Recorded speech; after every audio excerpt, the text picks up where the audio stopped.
ಈ ವರ್ಷ ಬರ ಇದೆ, ಕುಡಿಯೋ ನೀರಿನ ಸೌಲಭ್ಯ ಸರಿಯಾಗಿಲ್ಲ. ಕೇಂದ್ರ ಸರ್ಕಾರ ಕೂಡಲೇ ಅನುದಾನವನ್ನ ಬಿಡುಗಡೆ ಮಾಡಬೇಕು ಅಂತ ಬೆಂಗಳೂರಿನಲ್ಲಿ ಸಚಿವ ಈಶ್ವರ್ ಖಂಡ್ರೆ ಆಗ್ರಹವನ್ನ ಮಾಡಿದ್ದಾರೆ.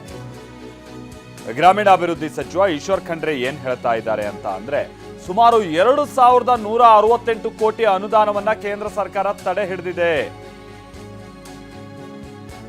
ಇದು ಸರಿಯಲ್ಲ. ಸುಮಾರು 2168 ಕೋಟಿ ರೂಪಾಯಿ ಅನುದಾನ ಇನ್ನೂ ಬಂದಿಲ್ಲ. ಪಂಚಾಯತ್ ರಾಜ್ ಇಲಾಖೆ ಅನುದಾನವನ್ನ ತಡೆ ಹಿಡಿದಿದೆ. ಗ್ರಾಮ ಪಂಚಾಯತ್ಗಳಿಗೆ ಹಣಕಾಸು ಯೋಜನೆ ಅಡಿ ಅನುದಾನ ಬಂದಿಲ್ಲ. ಅನುದಾನಕ್ಕಾಗಿ ಕೇಂದ್ರ ಸಚಿವರನ್ನ ಭೇಟಿ ಮಾಡಿ ಪತ್ರ ಸಲ್ಲಿಕೆ ನಾನು ಮಾಡಿದ್ದೆ. ರಾಜ್ಯದಿಂದ ನೀಡಬೇಕಾದ ಎಲ್ಲ ಸ್ಪಷ್ಟೀಕರಣವನ್ನು ನೀಡಲಾಗಿದೆ. ಎಲ್ಲ ನಿಯಮಗಳನ್ನ ಪಾಲಿಸಿದ್ದೀವಿ.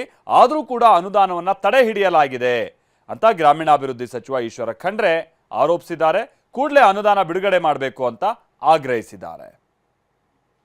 ಗ್ರಾಮ ಪಂಚಾಯಿತಿಗಳಿಗೆ ಏನು 15ನೇ ಹಣಕಾಸು ಯೋಜನೆ ಅಡಿಯಲ್ಲಿ ನಮಗೆ ಸಂವಿಧಾನಬದ್ಧವಾಗಿ ಕೇಂದ್ರದಿಂದ ಅನುದಾನ ಬರಬೇಕಾಗಿತ್ತು.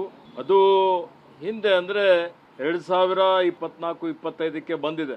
ಆದರೆ 25-26ನೇ ಸಾಲಿನ 2168.2 ಕೋಟಿ ಅನುದಾನ ಕೇಂದ್ರದ ಪಂಚಾಯತ್ ಸಚಿವಾಲಯ ತಡೆ ಹಿಡಿದಿದೆ. ನಾನು ಮೊನ್ನೆ ದೆಹಲಿಗೆ ಹೋಗಿ ಲಲ್ಲನ್ ಸಿಂಗ್ ಅವರಿಗೆ ಖುದ್ದಾಗಿ ಭೇಟಿ ಮಾಡಿ ಒಂದು ಪತ್ರವನ್ನು ಕೊಟ್ಟು ಅವರು ಕೇಂದ್ರ ಸರ್ಕಾರ ಕೇಳಿದಂಥ ಎಲ್ಲ ವಿಷಯಗಳ ಬಗ್ಗೆ ಸ್ಪಷ್ಟೀಕರಣನು ನಮ್ಮ ಇಲಾಖೆ ವತಿಯಿಂದ ಕೊಡಲಾಗಿದೆ. ಮತ್ತು ಪಂಚಾಯಿತಿಯಲ್ಲಿ ದುಡ್ಡೇ ಇಲ್ಲದೆ ಇದ್ದ ಕಾರಣ ಇವತ್ತು ಪೈಪ್ಲೈನ್ ರಿಪೇರಿ ಹಿಡ್ಕೊಂಡು ಸಣ್ಣ ಪುಟ್ಟ ಅಭಿವೃದ್ಧಿ ಪರ ಕೆಲಸ ಕಾರ್ಯಗಳು ಇವತ್ತು ನಿಂತೋಗ್ಬಿಟ್ಟಿದ್ದಾವೆ.